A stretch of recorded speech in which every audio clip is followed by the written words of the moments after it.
try again by taking it out and unfolding it again.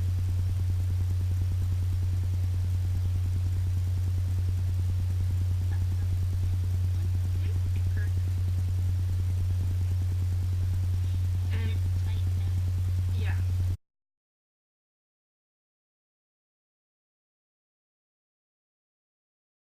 Okay, Ash, I'm going to be teaching you how to do the half double crochet stitch. Okay. But before we get started, I just wanted to ask, like, what is your, crochet is my favorite pastime. What is your favorite pastime? Or, like, what are things you like to do? I really like art, and I like to paint when I get a chance. Do you like anything else? Yeah, I like to sleep. You like to sleep? Me too. Anyway, so you say you like art, which I knew. Some people say that crochet is a form of art. I agree. Yeah. So, what do you know about crocheting? I don't know much. I know that it reminds me of knitting, and you use yarn and some crochet sticks. Mm-hmm. The hooks. The hooks. Yeah. Yeah. A lot of people confuse crocheting with knitting, or they compare the two, because you do use yarn and you do use some form of sticks to do a project. So we're gonna get started. I'm gonna be giving you the thread. Okay. And then I'm gonna get the. Oh no. I'm gonna take the. Okay. So I'm gonna give you the mustard, yellow, gold, and I'm gonna do the red. Okay. And so I really wanted to start off by practicing how to hold the hook and how to use what hand techniques you can use to grab the yarn as you stitch. Okay.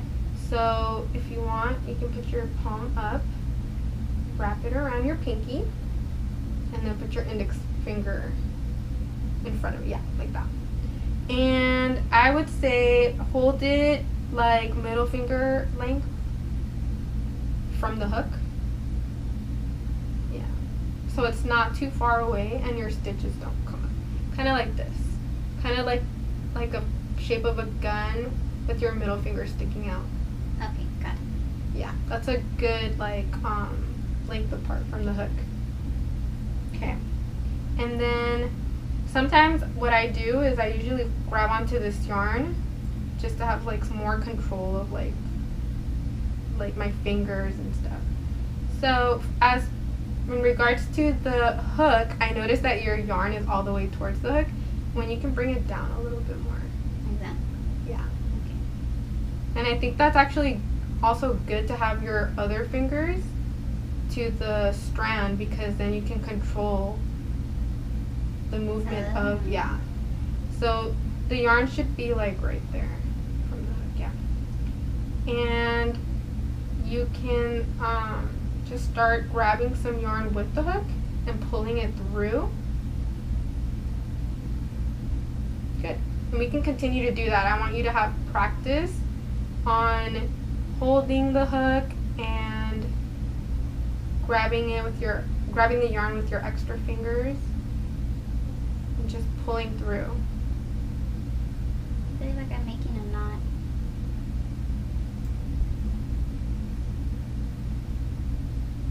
Am I holding it right? Yep. Just remember to grab the strands or the chains with the extra fingers, so that you always have it at middle finger length. Like this.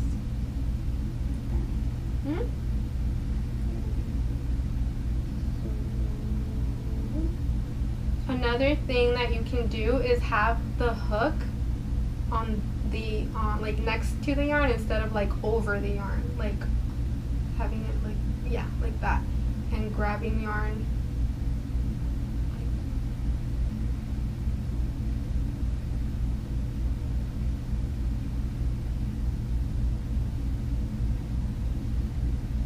Every time you make a chain, try giving yourself more yarn like this, and then moving a couple spaces so it's not so tight.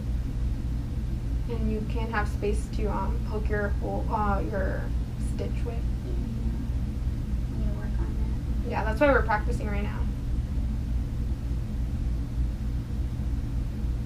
Just remember the finger space with the yarn, and where the yarn should be on your hook. Because that might also be a reason why they're too tight. Yeah.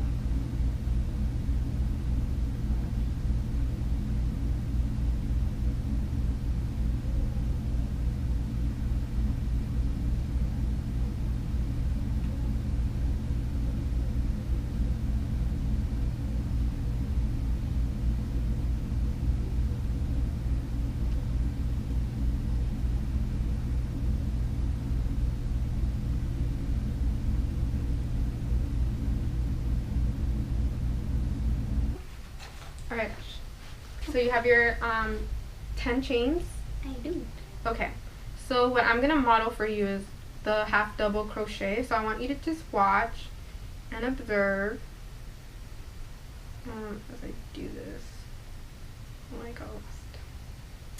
Okay, so I'm going to be grabbing some yarn and I'm going to be poking it onto one of the chains that was below it, grabbing some more yarn and bringing it through, and then there should be 3 loops on the hook, 1, 2, 3, and then I'm gonna grab some yarn again and then bring it through all 3. Okay? Okay. So you're gonna grab, poke, grab again, count, grab, and then bring it through. And for you to remember these steps, I made a mnemonic, which is GPGCGT, which is grab, poke, grab again, count, grab, and then go through. And for you to remember that, you can think of go paint green colored grapes tonight. Okay. And you like to paint. Yeah. So just go paint green colored grapes tonight. Okay. So we're gonna do the stitch together using the grab and go. Okay. You're gonna grab some yarn. You're not gonna bring it through the loop. What you're gonna do is you're gonna poke through one of the chains you already made, and you're gonna grab some yarn and bring it through that loop, and you should have 3 loops on your hook. But when you have 3, you're gonna grab some again and bring it through all 3. Okay. So go, paint, green,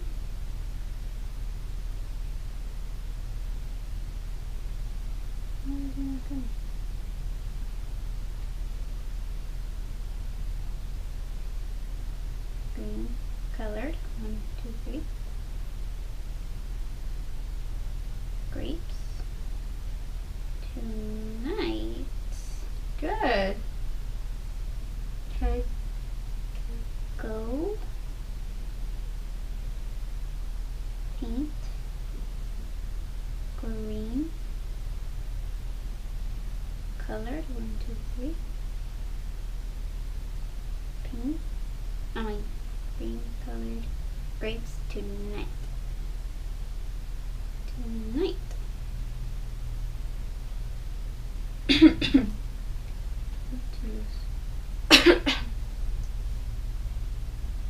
Go, paint, green colored, 1, 2, 3. Grapes. Grapes tonight. Oops, tight one. Tonight. Looks like you got the technique down really well. It's just the yarn sometimes does get a little diva-ish. Diva-ish? Yeah, and it's hard to work with. A little bit. Okay. One more. Go paint, green, color, 1, 2, 3, grapes, ooh, the tight 1, 2, night. Was that your last chain? I probably do one more. Yeah, you can. One Just more. like one last good one to hold everything together. Okay. Go.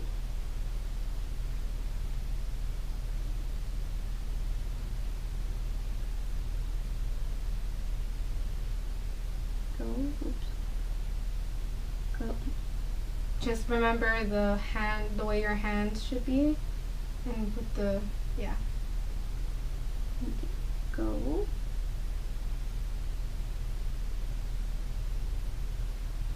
Paint. Green. Colored. 1, 2, 3.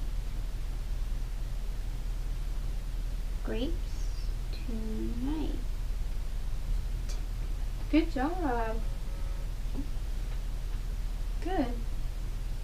That looks more similar to mine than it did the first time. And I'm going to show you a picture of your first original stitch. Yay. And then you can see the difference yourself.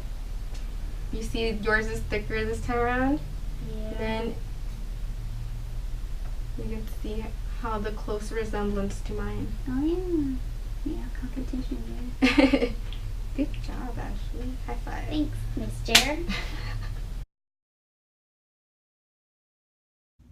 So for my first video, I noticed that I just kind of dived into the lesson without trying to see or asking my student if they had prior knowledge of what crocheting was. Even though I knew that she didn't have prior knowledge, I think it would have helped a lot just asking questions. So that's one thing I've learned and grown from learning different theories and how certain things can definitely help a student approach a lesson. Also, one thing that I'm looking back, just diving into the lesson, like I didn't even practice with my student how to hold her hook or how to grab the yarn properly, and I think that definitely helped this time around. I was able to tell the difference even if she was struggling with the practice. That definitely helped, and you know, our class lectures and our book really dived into like why that helps a student, and I like these are just things that I can take with me in the future when I'm trying to teach another lesson. I'm definitely going to apply these lessons. Another thing that I noticed towards the end that really helped was the mnemonic. I was a little nervous about using it because I felt like it was too long, and when I was watching her and listening to her use it, I was like, whoa, this actually really works. And like she was able to like catch on really quickly. And so I personally never used mnemonics before, and I can see how that can be helpful for a student, whether it's like a math problem or some type of steps that they'll be needing for a lesson that I teach in the future. I think that was really helpful, and I'm glad I used it because I was able to tell the difference on my students' performance. One of the changes that I would do for my lesson redesign, I felt like I was a little too uptight. I wasn't very relaxed. So I was stressed out with making sure that she was learning the lesson and I was applying the theories properly. So I think if I were to redesign my redesign, I would take things much more slowly, try to really kind of enjoy the interaction in the lesson with my student and not stress out so much, because in the end these theories were very helpful and my student did almost succeed at perfectly making the 10 half double crochet stitches. So that's definitely one thing that I noticed and what I will take from this lesson. I know since I will be a new teacher, it's kind of natural to be nervous, but I think as I gain more experience and introduce new lessons, I have theories to back up my approaches, and I should try to just relax a little bit. Another thing that I would have liked to add to my lesson redesign would have been the connectivism theory, where, you know, crochet is like really big with the media, so there's definitely videos that my student could have watched prior. There's pictures. These are things that I've used for my own knowledge on crocheting, and I wish I could have implemented that. I originally wanted to make a short video on how to do the half double crochet, but due to some technical difficulties, I wasn't able to execute that theory, but I think I would definitely want to try that if I were to redesign my lesson, or it's definitely something that I want to apply to my future lessons, just because I think the internet is a very helpful technique or approach or idea that students can use as another guide to help them in their learning or how to successfully complete a task.